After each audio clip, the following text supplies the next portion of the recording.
The long nights. My wife and I have been together for 4 years and we have a 1-year-old daughter together. Our relationship was absolutely perfect, right up until she got pregnant. Then it was like somebody flipped the light switch. She would purposely pick fights and push my buttons to prompt a reaction from me. For example, she got up and left one evening and disappeared for the entire night without saying a word. I had no idea where she went, and when she came home the following morning, I was furious. Rightfully so in my mind, but because of incidents like this she has labeled me an emotional abuser. 6 months ago, we had an argument which was so absurd I decided I would not speak to her until she apologized. Well, we didn't speak for 17 days straight, which was detrimental. For the next few months, we were basically roommates. We were barely getting along and there was no intimacy. I got up early for work one day and found her having a very inappropriate FaceTime conversation with her supervisor from work. This guy is ugly and 12 years younger than her. It really caught me by surprise. I told her I still loved her and wanted to make it work, but she said she did not, as too much damage has been done. This shocked me even further. I basically reverted back to my old self when we first started dating, and I was doing everything right, trying to fix the relationship.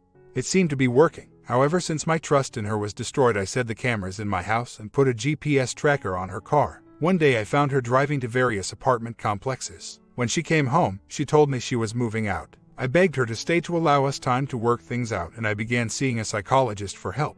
She was hell-bent on moving out. She also told me her supervisor was living in Washington and she had no idea when he was coming back. 1 week later, she went out on a Friday night. She shaved her vagina just before, which she rarely does. She came home drunk and took a shower. 2 weeks later, she went out again. I followed her to the bar and watched her walk out with her supervisor, who she said was in Washington and had no idea when he was coming back. You can imagine my fury as I confronted the two of them in the parking lot. Somehow, I restrained myself from killing him and just kept it to a verbal berating. He told me that she was not my property. An innocent person would have said, "Wait a minute, there was nothing going on with me and your wife," but this guy was very confrontational instead. I have also seen them looking at apartments together. I guess the short of it is, I don't know if they slept together or not, but it is very likely they have. Most nights I can account for her whereabouts, as she is usually home. She does not seem to want to work on our relationship. She tells me I need to fix myself first. She makes excuses to justify her scandalous behavior, so in her mind she is doing nothing wrong. She told me we were broke up, which was absolutely absurd because we still live together. We were just going through a difficult time.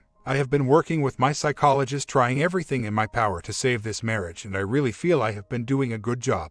We have been getting along very well, but anytime I try to get affectionate, she shuts me down. She says she is afraid of me and cannot trust me, as she has certain the next time we have a problem I will just blow up like I always do, which is ridiculous. I am a basket case and have no idea what the hell to do. Is there anyone out there who has been in a similar situation and was somehow able to save your marriage? Were you able to get your wife to stop the affair and work on the marriage? I guess I am praying to God for a miracle. My comment: her supervisor being ugly is neither here nor there. Maybe she began her feelings towards him because she was talking to him when you two didn't speak for 17 days. You said the argument that led to that silence was absurd and you wouldn't speak to her until she apologized. Did she feel that maybe you needed to apologize? Did both of you maybe need to apologize to each other? Did she know you weren't speaking until she apologized? She's already looking for an apartment. While you can hope she doesn't go through with it, it would also be a good idea to go ahead and lawyer up. Protect yourself and your child, because if she's as horrible as she sounds, she will either want to keep your child from you or she will be all in with the new guy and want weekend visitation with you having primary custody. Also, good on you for keeping it together when you caught the two of them together, especially when he said she's not your property. She's not, but what an immature thing to say. OP responds: I handled the beginning of this very poorly. The 17 days was my fault. I never should have let it go that long. I began drinking heavily to deal with the stress, which only made things worse. I have acknowledged my mistakes and apologized to her profusely, and have vowed to fix these problems and fix myself so we never have to go through problems like this again. I only mention him being ugly and 12 years younger because he is very much not the type of man she goes for. It's very odd. Point being, even with me acknowledging my mistakes and apologizing and taking action to repair myself and our relationship by seeing a psychologist, it's not really having much impact on her. We can still have fun with bout daughter, laugh together, she will allow me to kiss her cheek, forehead and be affectionate, but she will not reciprocate at all. It is driving me crazy because I'm not sure if we are progressing or if she is checked out and beyond repair. She will not talk to me about anything in regard to fixing us or what is going on with her and her boss. All she says is I need to fix myself. She has no accountability whatsoever for her part of this mess. Thank you for your input. I appreciate it very much. Drinking was very heavy for about 3 months. I did not drink during workdays but drank all day on days off. I am so stressed out now because of all this. I can't even look at a beer, let alone drink one. I am fully aware of what I am doing right or wrong. What I did in the beginning in no way justifies her having an affair. My psych and I believe she likely has not slept with him yet, but it very well could happen. As of now, we still live together and she is being very nice. She accepts my affection but will not reciprocate. She makes comments about her still liking my physique, being her best lover, in bed, and many other positive things. I am very confused as I don't know if these are head games or a shot at saving our marriage. I am trying to be patient and understanding without losing my sanity. Did I mention she is Chinese and her mom has been living with us since 2019? Yeah, can you imagine this living hell? Mother-in-law under my damn roof for 18 years. It's been a big strain. Take this to HR if the man is indeed her supervisor. I fully intend to. Just need a bit more proof. All I have at this time is circumstantial evidence and a few photos, videos of them together outside of work that they will try to explain away. I need something concrete because I want this guy canned. I can honestly say I have done all I can do. This is not the same woman I fell in love with, not even close. I'm going to implement what I've read in No More Mr. Nice Guy in the 180 and try to get along with my life. The worst part is not being able to see my daughter every weekend, and the family atmosphere is going to really hurt. The divorce is also coming along. The lawyer suggests I start the proceedings soon. I've been dragging my feet, but I finally went to his office yesterday and signed the papers. He is preparing all the documents so I don't get screwed over. These nights are going to suck even more now. My comment: you are, undoubtedly, dealing with a personality-disordered wife. These folks do not change. Give her what she wants, get a good lawyer, kick her out and see how long the fantasy will last. Sue her for custody of your kid. No self-respecting mother will be out shagging all and sundry like this. Story 2, The Armor. This is hard to post, but I am not sure where to go to deal with my emotions. I asked my husband in mid-September for a divorce after our last child moved into his own place. My marriage was not horrible, but it also was not great, nor is he a bad person, and I would like to think I am not either. I have wanted out of this marriage and been unhappy for a long time. It has been a thought in my mind for a good 15 years. Because there was no physical abuse and our children were small, I was committed to staying. In my mind, I consoled myself with the fact that it was my choice to stay or leave. The fractures in our marriage were over years. His anxiety needs to control, verbal cruelty, and a myriad of other personality traits made daily life difficult.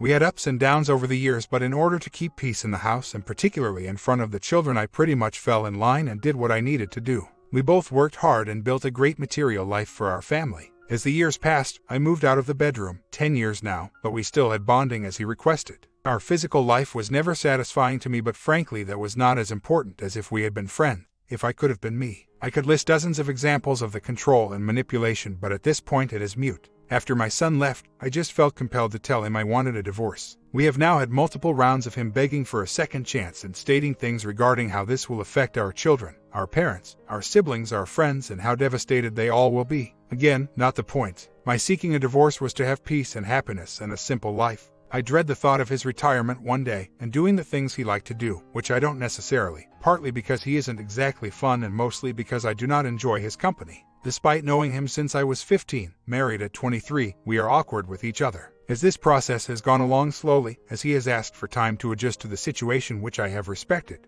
I am finding each of our communications regarding the process so painful it takes my breath away. While I could have dealt with his anger, his sadness is overwhelming. As I said, he is a hard worker, we are financially well off, and he is for the most part a decent man. I have no physical attraction for him at all, I haven't for a long time. I don't want or seek emotional intimacy because I cannot get past the way he has treated me for years. I leave each weekend on Friday and come back Sunday simply to get him accustomed to my absence. He has begged me to stay and all I feel like doing is run away. I am now starting to feel stuck and unsure about moving forward and beginning to think he is right about being older and alone. I guess what I am looking for are others who the initiator of their divorce or separation are and how they feel about it. I know there are many reasons why people seek divorce, and the only way I can describe mine is because I want my future to be peaceful. I know he would try to change to give me my space and to be kind, but it wouldn't be him, and eventually he would resent it if it would even be sustainable. I believe we can remain friends and that in the long run he will be happier. He will find someone who wants to do all the things he likes. Is anyone going through anything similar? Are there people who have chosen to stay? How do I proceed without falling apart? My priority was to raise my children in a home where there wasn't constant fighting. He has never been the type to back down. His personality is very strong and I am non-confrontational. I hate fighting. I would not say he was blindsided. I indicated my thoughts and feelings and then he did whatever he wanted.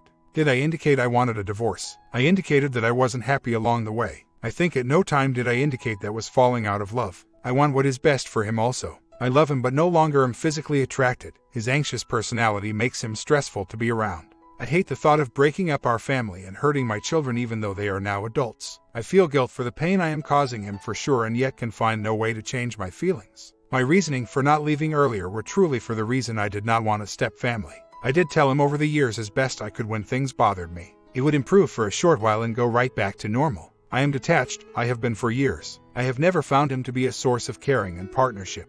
I didn't leave 10 years ago because of the children. I did in the beginning, and then after a while I realized it didn't matter. I never threatened divorce. He did over the years a few times to threaten me. We haven't slept in the same bed for 10 years. Most of my responses are short to ensure I don't upset him. I do think his belief that I would never ask for a divorce empowered him to treat me as he did. Right now, I want peace and know there is no one else. I have very strong friendships with some wonderful women who have been my lifeline. If we are living in the same house and are approximately the same age, how does everyone think this is coming from nowhere? I am confused. If you are the person constantly anxious, constantly acquiescing and doing what you are basically told and doing whatever you can for years, decades, I am not sure how anyone can consider this blindsiding.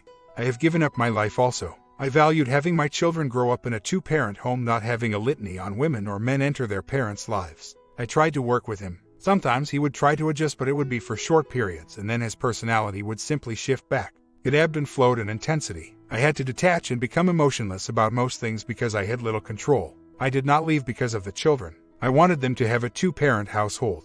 As a parent, he isn't very involved, but at a minimum was there. We didn't have to work out custody issues, and the children had a more stable life. I don't disagree that moving out would be the best thing to do. I agree it would make the cut clean and have indicated I would do so. He has asked me to stay and take this process slowly. At this point, I will do what he wants through the holidays. I find that some of these responses seem to be from the perspective of a person who is the one who has left. In a post, it can't all be explained easily. I don't want to paint him as a bad person because he isn't, but he has been a difficult person to get along with. He has very few friends and they are more friendly acquaintances. I left my career over 15 years ago to move overseas and support his career. When we returned, I was told not to go back to work and to enter a different profession I did not like, and that made my life extremely tough. I tended to his father when his was dying. I was an active participant in the marriage for a long time. He has had indiscretions. It will be his call whether or not we remain friends. I have seen it happen. Whether we can or not is up to him. I didn't tell him everything was fine. I can't see how anyone meeting my husband could think our relationship was fine.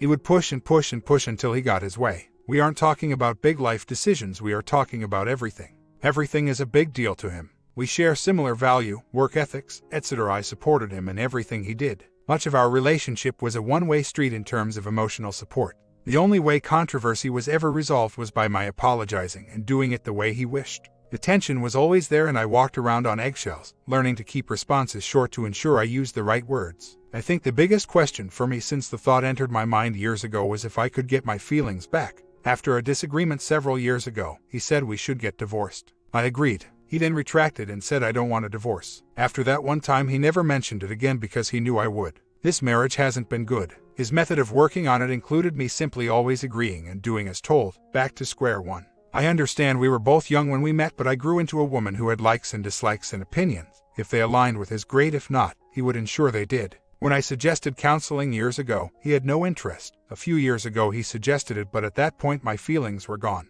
After 30 years with words that began on our honeymoon, I am emotionally spent. I am going to take exception with the assumption as I stayed with him for money. I have worked throughout the entire marriage. If he was a physical abuser or alcoholic, I would have left. I didn't deem him unworthy of my love. He threw my love away and treated kindness as a weakness. I was not a typical wife, no honey-do list. I did it, no questions. He went out when he wanted to. I never went out or had babysitters. I stayed, worked, and stayed home with the children. I supported him in every way. All I needed was not the constant tension and fights over nothing and everything. My point being, I don't believe I could start new or simply forget. I don't want everything my way, I just want a fair discussion. I did write that, but I didn't check out of the marriage until the last 5 years. I think the process to check out was slow. I didn't get married to get divorced. I wasn't a freeloader on the family system. I worked as hard, if not harder, in many respects. I worked the graveyard shift so I could be home with the children during the day. To say I remember my 30s is a laugh. I came up for air in my early 40s from sleep deprivation and a job shift. My comment, given that he cheated, and cheated more than once, that's reason enough to divorce him. He repeatedly disrespected and disregarded you when he cheated. Then he expected that you would stay. There's no reason to stay. There's no reason you should have stayed and sacrificed all those years. But now that the kids are grown, just move and file now. There's not one reason to spend any more time living with someone that betrays you repeatedly. That's a special kind of abuse and should never be tolerated. Story 3, Real Love. I love my wife. I think she still loves me. Married 12 years. Things have not always been amazing, but other than this issue everything else seems salvageable.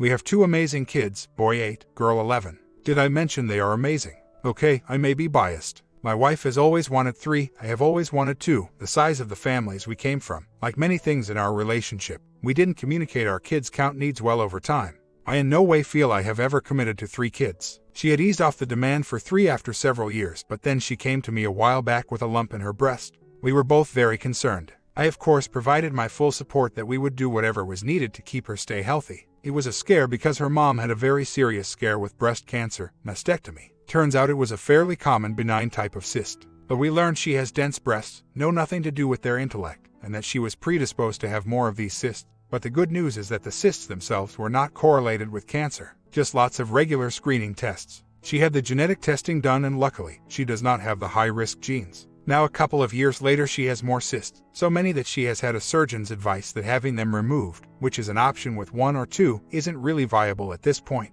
The cysts get very painful in a monthly cycle. The good news is the type of cysts they will actually go away once she enters menopause. The bad news is that this is likely still about 15 years away if she follows the timing of her mother. The other potentially good news, entering a breastfeeding cycle would also make the breasts go away until the breastfeeding is stopped. So, a baby would mean 3 years, plus she could pump for a couple, so 5 years on the outside of a respite. So, after looking at various possible solutions, cyst removal, breast removal, surrogacy, and getting pregnant, she has chosen the last one and is pressuring me relentlessly to have that 3rd child.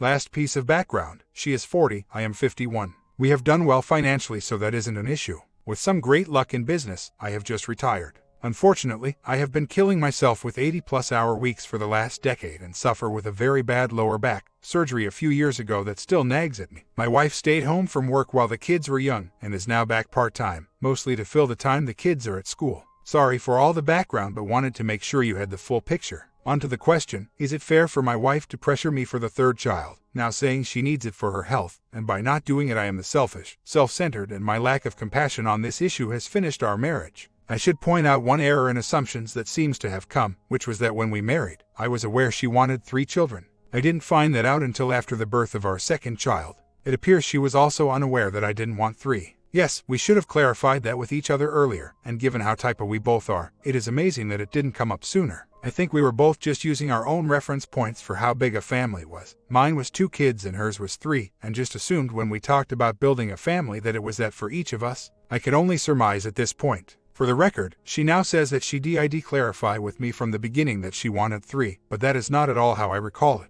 This is another example of how our perspectives and recollections have fallen out of sync, in a large part related to the wedge that this issue has driven between us. She feels very strongly about this issue and isn't known for having the ability to change her position on things. So, for the past few years pretty much all other things have been viewed through the filter of me being the guy who won't give her the 3rd child she needs. Basically, from my side it feels like I can't do anything right, as this gets pointed out to me regularly. This environment has put a lot of strain on the marriage. It has come out in the heat of arguments that my selfish response to her need for a 3rd child shows that I don't care for her enough to prioritize her medical needs, in sickness and in health, and so I have killed the marriage. Is it dead? I hope not, and I think she does too, at least some of the time. Next steps. In summary, it seems that there are 2 main points of feedback. Feel free to comment again if I have misconstrued in any way. First, that it's not a need, it's a want, and that the medical condition isn't enough justification for a 3rd child unless we both wanted one, which I don't. Several also seem to recommend that even then it might not be the best idea. And second is that I should put my foot down, and this is where my next request for feedback come in. Put my foot down and do what? Leave, or insist she does. I can't see doing that to my kids, at least not for a number of years. Yes, they can tell that we aren't the most loving couple, between ourselves, but the chaos of split houses doesn't seem like it would be good for them at all. Most of the literature says outcomes are not good for kids in that situation. And as much as money is pretty solid, we happen to live in one of the most expensive places in the world for living expenses. Neither parent would be able to afford a 3-bedroom house with a yard like we have now, so a reduced experience for the kids. Plus, I do love her. Option 2, get snipped. While I have to say I have thought about that before, others have suggested, but of course can't imagine what that would do to any chance of trust in the relationship going forward. Option 3, any suggestions on where to go from here? We have already talked about it many times, for years. We have seen 3 different couples counselors. The discussions usually went okay in helping us connect. but often turned to helping my wife understand what was behind the need for a third, and she then labeled the approach or the counselor as BS and disengaged. There are more details here, but it captures the gist. The problem is, where it is at right now, is that it seems like she is trying to make me into the bad guy husband that she wants me to be, so she can leave with a real reason. Finding fault in everything I do and being generally cold and distant.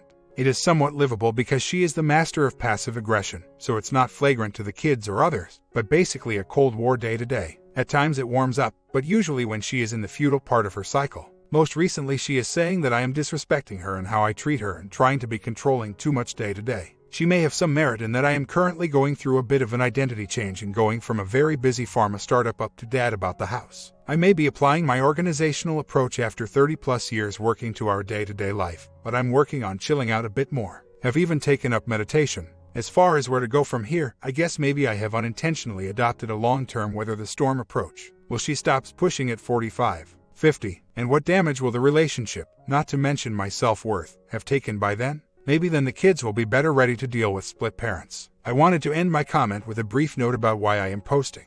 I guess there are a few reasons. In hindsight, I think I may have lied a bit in my first post about not, at least a little bit, looking for justification of my position. But I don't think I wouldn't be human if that wasn't at least part of the motivation. But I say part, and really, I think it's only a small part. I am genuinely looking for input, experience, and ideas as to ways help this move forward. And feedback from women who may have been in similar situation, and how they navigated through. What kills me is we could have such an amazing situation. We have been blessed with two amazing, adorable kids. We are now lucky enough to never have to work again, so long as we don't do anything financially stupid, so have so much opportunity and flexibility to experience life together as a family. One of the things that was in discussion before things came to a head on this issue was actually taking 2 years to sail much of the world.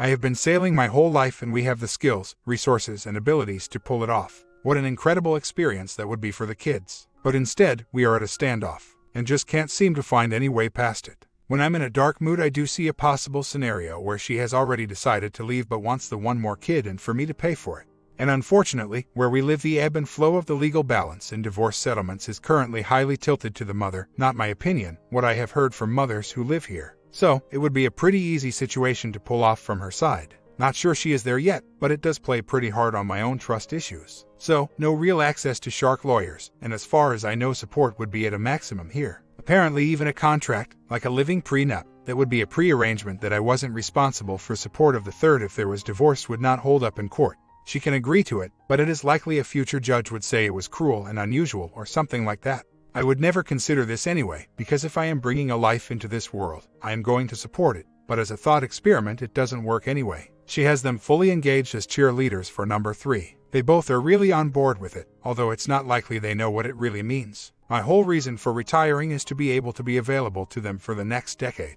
A time in their lives that is so huge, and in mine that will go by so fast. They are going to be out of here in what we'll see like a blink.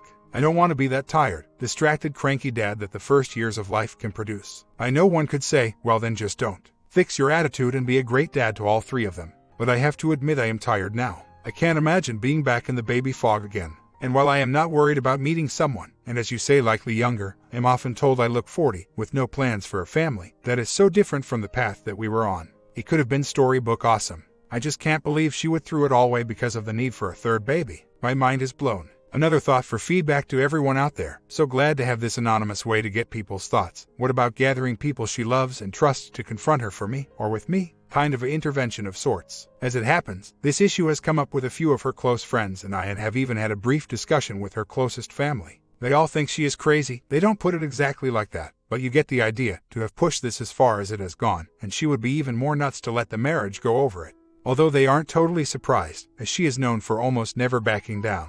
This would be risky, I know, but as you see there are few options at this point. More recently the shift has been to the risk of cancer, but no increased mortality. But I'm not sure how this is associated with the third child.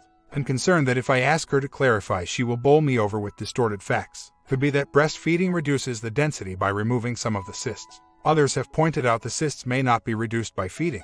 What has come out is that she is convinced that having another child is the only suitable option. Because for her anything that just isn't suitable. But perhaps if I am able to convince her to see some of the specialists together, at least they might tell her that bringing a child into the world for this reason isn't the only option.